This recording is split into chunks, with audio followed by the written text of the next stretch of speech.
Imagina que te encargan crear un mapa perfecto y tridimensional de una cordillera. El problema es que solo tienes pues un puñado de mediciones de altitud que además están tomadas en un día de niebla y con instrumentos que no son del todo fiables. ¿Cómo unes esos puntos para que el mapa no solo sea una superficie suave, sino que sea físicamente posible, sin crear picos que desafíen la gravedad o valles que atraviesen el núcleo de la Tierra? Bienvenidas y bienvenidos a este análisis en profundidad. Hoy nos sumergimos en un desafío muy parecido, la verdad, pero en el vertiginoso mundo de las finanzas. Tenemos sobre la mesa un artículo de investigación de los que asustan un poco, titulado Superficies de precios de opciones sin arbitraje mediante bases tensoriales de Chebyshev y un postajuste de niebla hamiltoniana. Nuestro objetivo es mucho más sencillo que el título, por suerte. Vamos a descifrar cómo este método construye ese mapa coherente, sin contradicciones, a partir de los datos a menudo caóticos y ruidosos del mercado de opciones. Y es que el núcleo del problema es precisamente ese. Los precios de las opciones que vemos en una pantalla de mercado no son puntos limpios y ordenados. Son dispersos, ruidosos, y a menudo, si los tomas al pie de la letra, se contradicen entre sí. Estas contradicciones pueden implicar oportunidades de arbitraje, que es la palabra elegante para definir la posibilidad de obtener un beneficio sin asumir ningún riesgo. Y en teoría eso no debería existir. Claro, el famoso dinero gratis. Exacto. Y cuando un modelo detecta dinero gratis, es una señal de alarma de que el modelo está roto, de que no entiende la realidad. Los sistemas de los bancos, de los fondos de inversión, necesitan un modelo que sea un mapa suave, consistente, internamente coherente. Lo necesitan para gestionar el riesgo, para valorar carteras que valen miles de millones y, bueno, para tomar decisiones informadas. Aquí es donde entra el artículo. Propone un método muy ingenioso en dos fases para limpiar todo este desorden y construir una superficie de precios que sea a la vez robusta y realista. Vale, pues vamos a meterle mano a esto. La primera gran idea, según entiendo, es crear una especie de esqueleto global para toda la superficie de precios. El artículo propone usar una representación basada en los polinomios de Chebyshev. Suena a matemática de alto nivel, pero la idea de fondo parece ser, pues eso, usar una herramienta de dibujo que sea increíblemente estable. Es una analogía perfecta. Piensa que quieres unir varios puntos con una línea curva. Podrías usar una herramienta que pase exactamente por todos los puntos, pero que entre punto y punto haga unas oscilaciones extrañísimas, unos bamboleos que no tienen ningún sentido. Muchos métodos de interpolación hacen eso. Los polinomios de Chebyshev, en cambio, son como la mano de un dibujante experto. Encuentran la curva más suave y natural, que se aproxima a esos puntos, minimizando esas oscilaciones artificiales.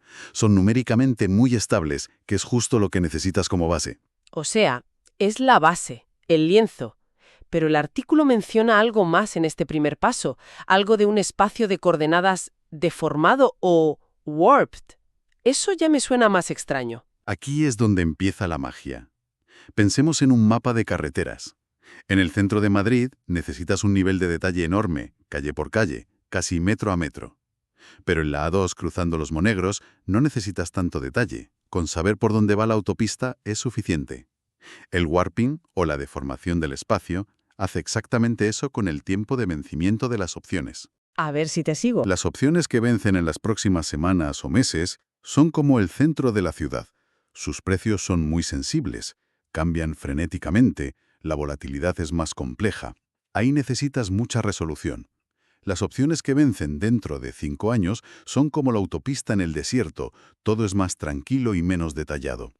Este método lo que hace es estirar el calendario en las fechas cercanas para que el modelo concentre su potencia de cálculo ahí y comprime los años lejanos. Es una forma increíblemente inteligente de usar los recursos computacionales donde de verdad importan. Entiendo la idea del esqueleto. Es elegante, pero me sigue sonando a que estamos diseñando un Fórmula 1 para circular por un camino de cabras. Los mercados reales son un caos, especialmente en días de pánico. Están llenos de datos sucios, de cotizaciones que duran un milisegundo. No corremos el riesgo de que este modelo tan suave y elegante simplemente ignore los baches más feos, de que al final tengamos un mapa precioso que no se parece a la montaña real. Esa es la objeción clave, y es el talón de Aquiles de muchísimos modelos cuantitativos. Un enfoque puramente global, por muy sofisticado que sea, siempre va a sufrir al chocar con las anomalías locales. Y tienes razón. Este primer paso está diseñado para hacer la mejor aproximación global posible. Se ajusta a los precios, intentando que el precio del modelo caiga dentro de la horquilla de compraventa la mayor parte del tiempo. Y, crucialmente, impone las condiciones de no arbitraje como si fueran leyes físicas. Dar dinero gratis. Se lo impones como restricciones. Por ejemplo, le dices que la superficie tiene que ser convexa, que es la forma matemática de decir que no puedes hacer dinero comprando y vendiendo una combinación de opciones sin riesgo. Al meter estas reglas como restricciones lineales en el problema, creas lo que se llama un problema de optimización convexa. Otro término denso. Pero con una idea muy simple. Imagina un cuenco. Da igual en qué parte del borde sueltes una canica, siempre acabará en el mismo punto, en el fondo. Eso es un problema convexo. Tiene una única solución óptima y es fácil de encontrar. Esto hace que el esqueleto sea increíblemente robusto y fiable. Pero, como bien decías, esto es solo la primera capa. Es la estructura. Aún no hemos lidiado de verdad con los baches más problemáticos. Vale. El esqueleto es robusto, pero es rígido. Sigo dándole vueltas a esos baches, a esas cotizaciones realmente extrañas en un día de pánico. ¿Qué hacemos? ¿Las borramos del mapa y fingimos que no existen? Supongo que ahí es donde entra la segunda parte del invento, esta, niebla hamiltoniana.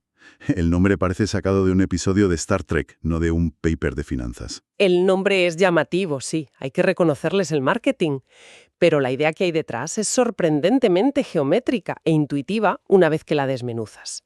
Cuando el modelo base, el esqueleto, no se ajusta bien en una zona concreta, en un parche de la superficie, este segundo paso entra en acción como un equipo de cirujanos. Espera, para. Mi cerebro acaba de hacer cortocircuito. ¿Una niebla de probabilidades? O sea, pero solucionar la incertidumbre de los datos, ¿añadimos otra capa de incertidumbre con el modelo? ¿Cómo demonios puede funcionar eso? Suena a apagar un fuego con gasolina. Es la reacción lógica. Pero mira cómo funciona. Imagina una cotización para una opción que es claramente errónea. Un punto en el gráfico que está muy por encima de todos sus vecinos. Un modelo simple intentaría doblar toda la superficie para pasar por ese punto, creando una joroba fea y artificial que, probablemente, crearía oportunidades de arbitraje en los alrededores. Sería un desastre. Vale, hasta ahí te sigo. Este método hace algo radicalmente distinto. Deja la superficie principal, el esqueleto, más o menos donde está, suave y coherente. Luego, justo en la localización de ese dato erróneo, crea una pequeña nube de probabilidad tridimensional. Es una niebla, literalmente.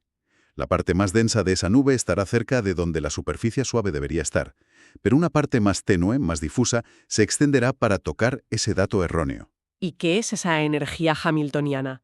¿Qué pinta la física aquí? Es solo un nombre pero una función que puntúa la calidad de esa niebla. Piensa que es un juez que le pone nota. La energía es como una penalización. La niebla recibe una penalización alta, mucha energía, si es muy grumosa o irregular. También recibe una penalización si tiene que estirarse demasiado para llegar desde la superficie principal hasta el dato erróneo. El optimizador busca la configuración de niebla que tenga la mínima energía, es decir, la que sea lo más suave posible y que a la vez se acerque a los datos observados de la forma más económica posible. Entonces, el precio final no es el punto erróneo ni el punto de la superficie original. Exacto. El precio final que da el modelo en ese punto se calcula como el centro de gravedad de esa nube de probabilidad. De esta forma, el modelo reconoce la existencia del dato anómalo, le da cierto peso, pero no deja que esa única cotización le arruine el mapa entero. Ah, ya lo pillo. O sea, es una forma de humildad incorporada en el modelo. En lugar de decir con arrogancia, este es el precio correcto e ignoro los datos que no me gustan, el modelo dice, mira, aquí pasa algo raro. No estoy 100% seguro, pero el precio correcto probablemente esté por esta zona. Y la niebla es esa zona de incertidumbre. Lo has clavado. Es un mecanismo para modelar la incertidumbre explícitamente. Y lo más crucial, y esto responde a tu objeción anterior sobre si arreglar un bache crea otros dos, es que todo el proceso está diseñado para que estas correcciones locales no rompan la coherencia global. La matemática que hay detrás garantiza que al ajustar este pequeño parche no estás creando dos nuevas oportunidades de arbitraje a los lados. Es una cirugía microinvasiva, no una operación a corazón abierto. O sea, que si juntamos las dos piezas, el proceso es como el de una restauradora de arte trabajando en un lienzo antiguo. Primero, consolida la estructura general del lienzo. Se asegura de que la base es sólida y estable. Ese es el esqueleto de Chebyshev. y luego, con un pincel finísimo, retoca con sumo cuidado solo las pequeñas grietas o las zonas dañadas, la niebla, sin alterar la composición general de la obra. Es una analogía fantástica, y el artículo presenta cifras que demuestran que esta dualidad funciona. El método combinado logró una cobertura dentro de la horquilla, es decir, que el precio del modelo cae entre el precio de compra y el de venta del mercado, altísima, del 98 al 99% en años tranquilos, y mantiene las violaciones de no arbitraje estático por debajo del 1%, que es un umbral muy exigente. Todo eso está muy bien para años tranquilos cuando el mar está en calma. Pero ¿qué pasa en plena tormenta? Pienso en 2008 o en el pánico de marzo de 2020 con la COVID. Ahí es cuando estos modelos suelen explotar y causar pérdidas millonarias. Ahí es donde brilla de verdad la segunda capa, la niebla. En periodos de estrés, las cotizaciones del mercado se vuelven mucho más ruidosas, más dispersas e inconsistentes. Los diferenciales entre compra y venta se disparan. Un modelo rígido se rompería. Este modelo, en cambio, utiliza la capa de niebla precisamente para eso. Le permite desviarse de forma controlada de algunas cotizaciones que parecen absurdas, para así poder mantener la integridad global. O sea que se vuelve más escéptica con los datos. Exactamente. El sistema está diseñado para ser robusto tanto en la calma como en la tormenta. No se rompe, sino que se adapta. Reconoce que la calidad de los datos de entrada ha empeorado drásticamente y ajusta su confianza en ellos a nivel local, parche por parche. Recuerdo haber trabajado con modelos más antiguos, donde una sola mala cotización de un market maker, alguien que introduce un precio por error, podía descalabrar el perfil de riesgo de toda una cartera para ese día. Era una auténtica pesadilla para los equipos de riesgo.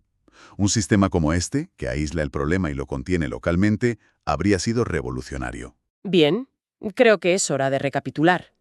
El gran reto en los mercados de opciones, lo que hemos visto hoy, es construir una visión del mundo que sea coherente y útil a partir de datos que son imperfectos, ruidosos y a veces directamente contradictorios. Es un problema clásico de extraer la señal del ruido. Y el ruido, en finanzas, puede ser ensordecedor. Y este método lo aborda con una estrategia de 2 niveles, que ahora parece muy clara.